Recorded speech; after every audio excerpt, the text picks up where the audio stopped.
100%. ما توفيق. السلام عليكم ورحمة الله وبركاته. مaalin wanaagsan waxaan ka soo salaamaynaa magaalada barakeysan ee Makal Mukarrama. waxaan ku soconaa meel aan doonayno inaan neef nool inta soo gadno la qalo annagana dabcan aan halkaasi idin tusno qaabka iyo wax walba insha Allah taala. Waa khayr iska warama. وفي عنا والله الحمد لله رب العالمين. هذه أدبنا في عنا هاي waxaan u soconaa maslaxa meesha xoolaha lagu soo qalo ayaan u soconaa insha Allah waxaan doonaynaa casuumad baan sameeynaa ya si fiican baa loo furayaa neef baynu qalanaynaa kuluu washrabu haniyan maca al-yamaniyin maca Soomaaliyiin لازم ايوه حنيد حنيد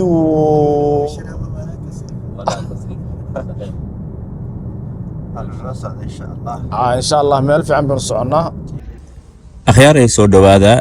saad u joodaan waxaan safar u nahay oo ku soconnaa sayladda lagu iibiyo xoolaha nool oo la yiraahdo Jalaabat al-Khadraa. sayladani waxay ku taalaa xaafadda la yiraahdo Al-Casiim ee duleedka magaalada barakeysan ee Makal al-Mukarrama. waxay u jirtaa xaafadda Soomaalida ku badan tahay la yiraahdo Jumayza ilaa iyo 25 daqiiqo oo gaari ah. ujeedadan u tagayna waxa waaye inaan neef inta soo gadno akhyaar magaalada nagu soo dhaweysay aan casuumad u sameeyno halkaasna aan ku wada afurno. waxaan marka rabaa in aan idin faa'iideeyo idinkuna maqaalkan maadaama daawadaneysaan waxaad ka faa'iidaan xilligan la jooga ee Ramadaan xoolaha nool gaar ahaan ariga waxaa la kala siisanayaa qiimo u dhaxeeya $130 ilaa $220 sida naloo sheegay. waxay ku xiran tahay marka neefka ariga ah hilibkiisa iyo miisaankiisa iyo waliba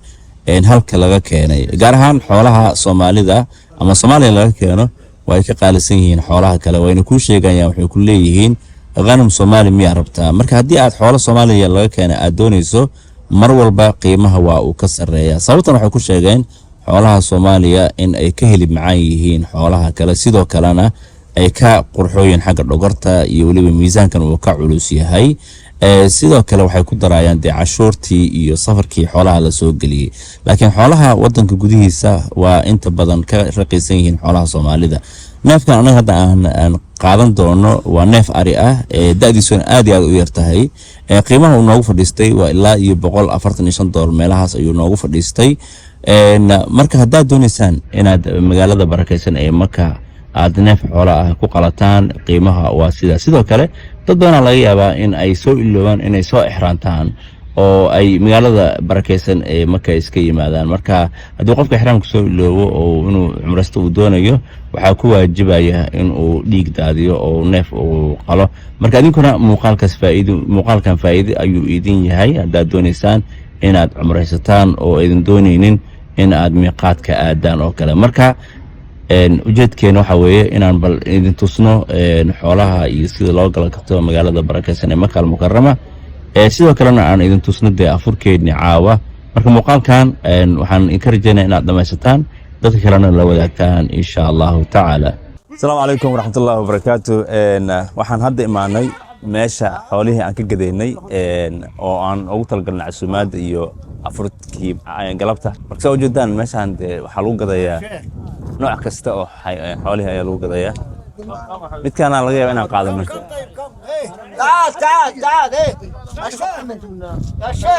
marka meeshaan gorgortan ka socda. كم حبة صار عشان مسكتين كم ما تزعل انا اقول لك 1000 قول 100 ايه هذا بالشكل تقول شيء طيب مربى كم تاخذ كيف قرب انا شايف كم تاخذ بعيد حتى 100 كم تاخذ شو في واحد ثاني شوف في واحد ثاني هذا عندك فلوس ثاني في هذه ديوس جوا مليان هنا كم حبه شوفوا ان شاء الله ها ها يبنى التوزيع شوفوا ان شاء الله هات عاطوي حقا ما معه شيء تعبانين شو هذا تعبان يا عم خذ يدك عليه خذ يدك عليه لو ده يبغى هذا سرع جنة كذا عليه هذا هذا gorgortanka waa socda soo jeedaan. hadda waxaan helnay neefkii aan u baahnayn wakaa la sii wado waxaa marka hadda loo sii wada meesha lagu qali lahaa waa naloo jarjaraya waa la qalaya waa la diyaarinayaa meesha lagu karin lahaa la geenayaa kadib ayaa afurkeeda waxba kama harinba hadda waa 4:31 daqiiqo oo galabnimo marka xoogaa kadib waxaa weeye waa hadda waa inaan hadda ka gaarnaa meesha lagu qali lahaa hadda loo sii wadaa si aan socod ku dheereyno wallahi anigu gargartankeeni iyo kan markaan hadda xaaladda qiimeyna way isla shabahayaan keedna waxaa moodaa kaliya inuu uga duwan yahay lacagta iyo waxa marta lagu heshiiyo qofka xoolaha qalay iyo qofkii gadanayay gacanta isgelinaa markaas marada dush ka saar jireen gacanta moogta way qarin jireen kan laakiin wax walba public oo midda kale keeni hal bilaal kaliya taa jira hadda bilaalada faraha badan waxay kuwan waxaa nin walba commission buu raadinaya umaleynaya isku dhex jiraan fara badan yihiin anaga laakiin xagga ninka xoolihi lahaa hal dilaal bas u gadi jiray hadda waxaan nimid meeshii lagu qalayaa nimid sida u jeedaan halkaana waa kana ka soo keeni ma ya maskiin baba hal yaro waka wala baxay مع السلامة باي باي let me say bye bye مع السلامة مع السلامة يوتيوبر يا يوتيوبر مع السلامة مع السلامة كل ما تعاون القوة فرها إن شاء الله مع السلامة بسم الله كالك هالك سيشتك بسم الله دمرك من دي الله صار يا بسم الله بسم الله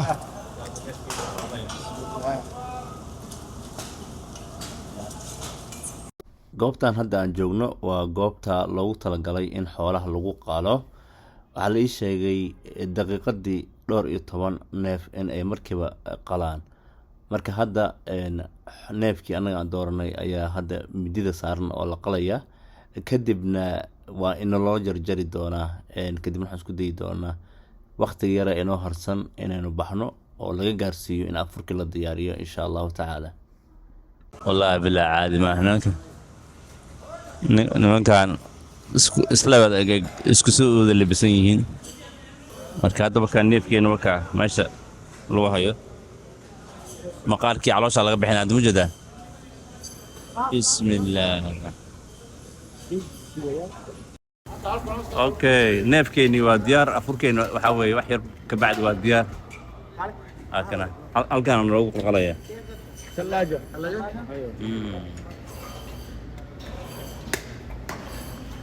كيف انت معلم لحم كويس هذا لحم كويس ما شاء الله تبارك والله والله نف في عمان قادم هذا سنه صغير سنه صغير سنان صغير والله بس سنة عرف صغير. راح تسوي ثاني انه لو ما شاء الله تبارك الله 100 حبيبي ما لحم قادم هنا حتى واحد لقيت لي هون سبحان الله لقيت اوه لحم كويس ها تمام كويس ما شاء الله ما شاء الله اوه لسه حي هذا كذا حلال حلال وها بسم الله ولا قرينا وليه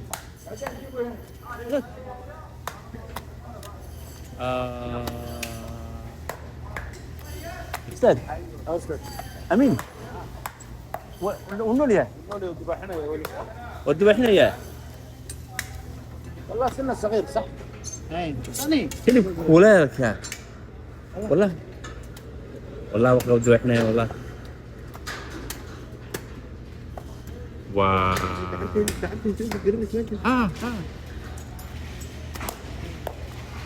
عجيب على كده حلال يعني والله هنا حلال تصلوا انا ولا مسكين خير الناس هذا اركيسين وان سو قدمي وكا ونولي هاي وحسلا طبعا عبد الله عاد قلت لك marka anagana afurkii waan isku diyaarinayna cabaanka bacdi waxaa weeye oo ninkan madaxa taa noo qaaday والله بالله ما تحت أنا قاطعتي الكاسن لوجو أروي وحبة شكرا كان و... ما شاء الله لا عادي أي أخوك أنا والله إن شاء الله أبارك بعدي وحاول هدا مقالة دي بقول أنا ما شاء الله كيف أحسنت مقالة وأدوك عند ضوية أخياري neefkii waa inoo diyaariyey wakaa bacda lagu sido neefkeeni wuxuu noqday intaa buu noqday waxaan nasiib u yeelanay dee hilib aad iyo aad u fiican oo u wanaagsan buu noqday marka hadda waan baxaynaa afarkii saacad baa ka hartay meelaha ama ka yarba hadda marka meesha lagu karin lahaa maan tegaynaa kabacdi halkaasaan ku afuraynaa akhyaartaan casuunay dadkii hore halkaas isugu imaan doonaan insha allah tacaala halkaasaan hilibka ku cunaynaa maanta marka عجيب هذا السؤال جدا وكان نفكي يا الله نيو نيكا مدام مركان سوق حين وير حناقي هذا صفر احسن بدك تغيا اقسم بالله اول صومالي ما انت رجال عيب تسوي كذا غلط ابو نيكا واحنا اقول لك باقي لا waxaan iyaga isfahmaya والله waxaan iyaga waa farsamo waa eeg laakiin anigu waxa wallahi istaay waxba iga qaadi karto kale weey sheekada waa jibaad farsamaysan عادي عندكم بقى حاربونا صومالي ويمني تعبانين والله waxa way isfaasiin يقول لك وجع على هذا يا اخي لا تحسب علي ولا والله انا عمري ما سويت waxa anigu moogtahay dagaal buubu ma jecel markii gaari waa ka degay markii waxa sare rabana ka taagay ilaa kaftamayna mid على حال هذا عم بحنا كنا قارينا ودنا سجن هديد ما سيننا هيلب كاس سيننا شكرا يا حبيبي أبحنا مرك إن شاء الله خلاص شكرا حبيبي ورحمة الله وبركاته صاحب بدي يقول قاليا حسن سني يا مستر آمين كسر دواد عسومدني النفك ما أنت سوق لنا واتنا عسومدي ما أنت كلينا عسومدني كميك أنت ينك بدن عسومنا عمره مقبولة وسعي مشكورة عمرنا الله إنك أقبله مكان ضد بيدين شوكا ميل البوت تاعنا أصحابي ضد بلدين فليتفضلوا بسم الله muuqaalkii aan ka soo bilownay inagoo dee neefkii doonanayna la soo gadayo la qalayo wixii oo dhan intaan ku soo gabagabeynaynaa muhiimadaan idin la wadaagaynana waxa waaye inaad aad adinkuna sidoo kale samaysaan markaad imaadaan magaaladan inaad farxadaan oo dadka casuuntaan oo aad khayr ka qayb qaadataan oo idan ku ekaanin hoteeladiina kaliya weeye that's the take out-ka marka khayr baan idin rajaynaynaa sidoo kale waxaan rabaa inaan u mahad celiyo walaalkay cabdullaahi naanaysta ma sheega qurxooneed naanaysta ma sheega naanaysta ma sheegay cabdullaahi daarood dhalinyarada ninkan daaroodka dhan buu ugaas u yahay marka intaas ku soo gabagabeynayna insha Allah tacaala taqabbal Allah minna wa minkum salih al-a'mal muuqaalka xiga intaan kulmayno asalaamu calaykum waraxmatullaahi wabarakaatu maca salaama haddii aad ka mid tahay dadka farakutiriska ah ee isticmaala social media ee jecel in ay daawadaan amaba ay dhageystaan wax anfacaya waxaan kaa codsanayaa inaadan iloobin in aad subscribe saarto channelka Xasan Sunni sababtoo ah waxaan ku dadaalaa in aan soo geliyo halkan wax dadka anfacaya waxaan kaa codsanayaa inaad channelka ka mid noqoto asxaabta ku taxan sidoo kale like inaad saartid sababtoo like waxay naga caawinaysaa muuqaalka in dad badan YouTube uu kula taliyo in ay daawadaan waana qaabka algorithm YouTube uu u shaqeeyo sida shaashada aad ka aragtaan 81% waa tiro aad u badan dadka daawada muuqaalada way iloobaan in ay channelka subscribe saaraan sidoo kalena ha iloobin in aad ugu yaraan 5 ruux aad muuqaalkan WhatsApp-ka kula wadaagtid si ay iyaguna wax uga faa'iidaan